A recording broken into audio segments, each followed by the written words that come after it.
تو یہ اچھی طرح ذہن میں رکھیں۔ تو اس لیے آپ نے جب ذمہ داری لی تو پھر آپ کو ان کو پراپر ان کی دیکھ بھال کریں اور ان کو کھانا وانا دیں۔ ایسی بلی وغیرہ پالی ہوتی ہے، گھر سے اس کو کہیں جانے بھی نہیں دیتے اور اس کو پیٹ بھر کے کھانا بھی نہیں کھلا رہے۔ آپ کے نبی کریم نے تو 70 بار کا حکم فرمایا۔ اسی طریقے سے جب آپ گھر میں جانور پالتے ہیں تو چھوٹے بچوں کی اس طرح کی رسائی ان تک نہیں ہونی چاہیے کہ ان کو اذیت پہنچے۔ بعض اوقات پنجرے میں پرندہ ہے، بچہ ڈنڈی مار رہا ہے، اس کو یہاں سے اڑا رہا ہے، وہاں تنگ کر کے رکھا ہوا ہے، اور یہ مائیں جو ہیں بیچاری بالکل پولائٹ، پپو نہیں کرو، پپو نہیں کرو، ہرٹ ہو رہا ہے وہ، اور نکل لی وہاں پر، وہ پپو نے اس کا بیڑا غرق کر رکھا ہے۔ تو پپو تو گناہ گار نہیں ہوگا کہ وہ پپو ہے، پپو کی اماں پھنسیں گی میدان محشر میں، پپو کے ابا پھنسیں گے، کیونکہ آپ نے اذیت ناک صورتحال رکھی ہوئی ہے۔ جانور پالیں تو اذیت نہیں دے سکتے۔ اس میں میرے وہ کبوتر باز بھائی بھی ذرا توجہ فرمائیں، یہ تھوڑا سا ناگوار شاید بعضوں کو بات گزرے گی، کیونکہ حق سننے کے لیے، سچ سننے کے لیے ہم تیار نہیں ہیں۔ کبوتروں کو بھوکا پیاسا رکھ کے اونچا اڑایا جاتا ہے،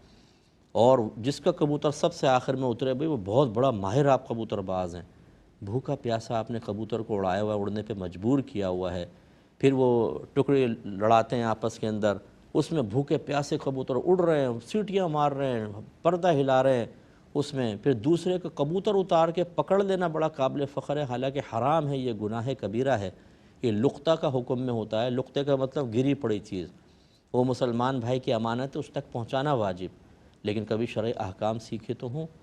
تو پھر ان جانوروں کو زیادہ کھلاتے پلاتے اس لیے نہیں ہے کہ ہلکے پھلکے ہوں گے تو تیزی کے ساتھ اڑیں گے، تو ان کو تھوڑا بہت وہ، بلکہ تو پانی ڈالتے ہیں بعض اوقات، تو اس لالچ میں اتر آتے ہیں، تھوڑا بہت دانہ ڈالا، بھوکے پیاسے کبوتر بیچارے۔ تو یہ جو کبوتر باز لوگ ہیں، ان کی بھی آخرت بہت شدید خطرے میں ہے۔ یقیناً میں نے جیسے آپ کو عرض کیا کہ جو اس کے شوق میں ہے نا، وہ بیوی کو چھوڑ دیں گے، بچوں کو چھوڑ دیں گے، کبوتر نہیں چھوڑ سکتے، اتنا ان کو شوق ہوتا ہے جو بڑے کبوتر باز ہیں۔ اور جب یہ مریں گے، اللہ آپ کو آپ کی بخشش فرمائے، اللہ تعالیٰ آپ کی مغفرت کرے، آپ ہمارے جو بھی ایسے مسلمان بھائی بہن ہیں وہ مطلب ہمیں اس سے قلبی لحاظ سے کچھ بھی نہیں، ہم تو دعا کر رہے ہیں آپ کے لیے، لیکن مجھے خوف یہ ہے کہ یہ بروز قیامت کبوتروں کے احتساب میں بہت شدید پھنسیں گے، کیونکہ پوری زندگی کا ظلم ہے، پوری زندگی آپ نے دوسروں کے کبوتر اتار کے حرام مطلب یہ کہ معاملہ کیا کہ اس پہ قبضہ کر لیا، حالانکہ آپ کے حق میں شرعاً جائز نہیں تھا۔ اور بعض اوقات یہ ویڈیو بناتے ہیں کبوتروں کے اوپر نا، کسی کی چھت پہ چلے گئے تو جو کبوتر پکڑا ہوتا ہے اس پہ کہتے ہیں جی ماشاءاللہ آپ نے کبوتر پکڑ لیا۔ اب دوسرے کا کبوتر پکڑنا اس کی اجازت کے بغیر یہ حرام اور گناہ کبیرہ ہے،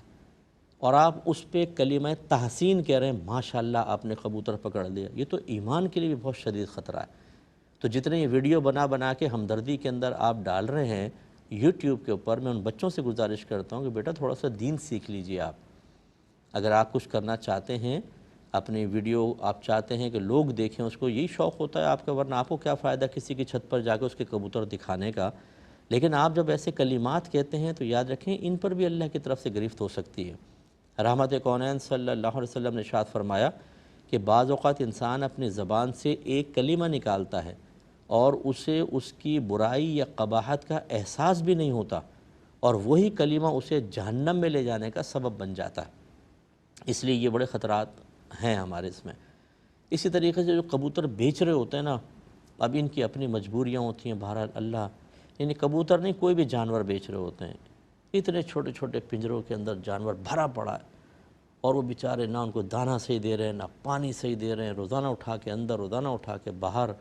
اور بڑی آزمائش ہے اس کے اندر ان لوگوں کے لیے کہ جو مسلسل ایسے جانوروں کے لیے اذیت اور تکلیف کا سبب بن رہے ہیں۔ بتانا ہمارا کام ہے۔ اب آپ کہیں گے صاحب کہ ہم کام چھوڑ دیں،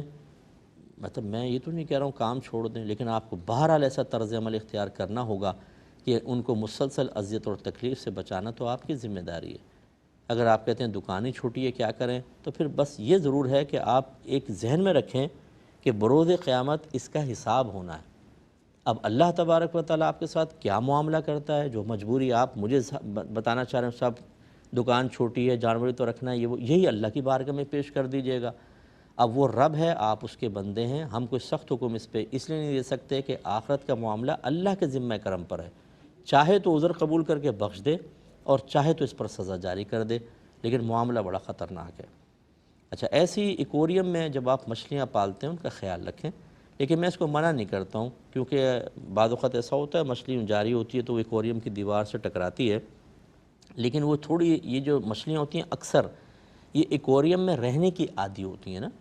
اور یہ ان کا طریقہ یہ ہوتا ہے، آپ دیکھیں پتھر سے اپنا منہ ماریں گی، دیوار سے مارتی رہیں گی، یعنی تھوڑی تھوڑی چیزیں ذرات وغیرہ حاصل کرتی ہیں، تو ان کے لیے کوئی ایسا باعث تکلیف نہیں ہوتا کہ بلڈ نکل آئے یا ان کو کوئی وہ ہو، تو یہ گنجائش نکلے گی، لیکن اس میں بھی ان کا خیال کریں، آکسیجن کا خیال کیجئے آپ، ان کی فیڈ کا خیال کریں، یہ دو چیزیں بہت ضروری ہیں۔ بعض اوقات فیڈ نہیں دیتے مر جاتے ہیں، بعض اوقات اتنے چھوٹے برتن میں رکھتے ہیں کہ کچھ عرصے بعد پانی کی آکسیجن ختم ہو جاتی ہے تو یہ مر کے اوپر آ جاتی ہیں، آپ دیکھیں۔ اب عام لوگوں کو پتہ ہی نہیں ہوتا کہ جی کیوں مر گئیں، بھئی آکسیجن کی کمی کی وجہ سے مری ہیں، آپ کو اس میں آکسیجن سلنڈر لگانا چاہیے تھا، آکسیجن کا مشینیں آتی ہیں چھوٹی چھوٹی ایکوریمز کے لیے، وہاں سے آپ لا کے اس کو لگاتے تاکہ پانی، اور پھر پانی چینج کرنا، کیونکہ مسلسل وہ بیٹے وغیرہ کرتی ہیں، اس میں ان کی گندگی ہوتی ہے اور اس سے پانی آلودہ ہو جاتا ہے، تو اس کو چینج کرنا۔ جب آپ نے جانور پالا ہے تو پراپر اس کی کیئر بھی کریں، نہیں کریں گے تو پھر آپ گناہگار ہوں گے، اور خدا نہ کرے آخرت میں کسی جانور کی وجہ سے ہم پھنس گئے تو کیا فائدہ۔ تو جو کچھ ہوا اس پہ اللہ کی بارگاہ میں توبہ کریں، اور آئندہ کے لیے ایک اچھا لائحہ عمل تیار